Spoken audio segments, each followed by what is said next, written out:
আপনাদের নিজের চোখে দেখেন এই যে রাজা, এটা কি নাম বললেন, রাজা বাবু, এই রাজা বাবুকে নিয়ে চলে এসছে গাকুন্দা থেকে এই রহিম ভাই বলছে যে না আমি তো আমার এই পোষা গরুটা বাবরি ভাই এই রাজা বাবুকে নিয়ে চলে এসছে আজকে। আপনি তো আপনার ছেলের মতোই ভালোবাসেন নাকি? দেখুন এই রাজা বাবু ওনার একটা ছেলের মতো, তবু তিনি দান করে দিতে চাইছেন। আপনার দান আল্লাহর কাছে কবুল হোক। আপনি কিছু বলুন, আপনি এই গরুটা কতটা ভালোবাসেন আর কি উদ্দেশ্যে আপনি নিয়ে এসেছেন ওইটা বলুন। আমি খুব দুঃখ দিয়ে একে ভালোবেসেছি, খুব শখ করে শখের জিনিস খুশিতে আমি দান করলাম।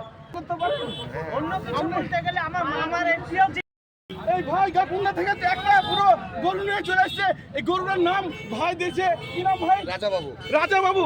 এই রাজা বাবুকে নিয়ে চলে এসছে কোথায় বলুন তো? বাবরি আজকে রেখে যাবে। কতটা কষ্ট হলো আপনার মধ্যে? আমার কোনো কষ্ট না, আল্লাহর রাস্তায় আল্লাহর রাস্তায় দান করলে কিছু কষ্ট লাগে না। আপনি তো এটাকে যদি বিক্রি করবো মনে করতেন, বিক্রি করতে পারতেন না।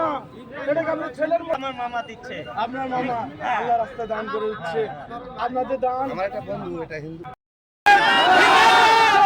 বাবরি মসজিদ রাজা বাবুকে দান করে দিল ভাই। আর ভাইয়ের জন্য কতটা শুকরিয়া দোয়া করি আমরা। আরেকবার বলি বাবরি মসজিদ জিন্দাবাদ, নারায়ে তাকবীর, আল্লাহু আকবার, নারায়ে তাকবীর, আল্লাহু আকবার, নারায়ে তাকবীর, আল্লাহু আকবার। এই যে রাজা বাবুকে একটু দেখাও। এই যে রাজা বাবু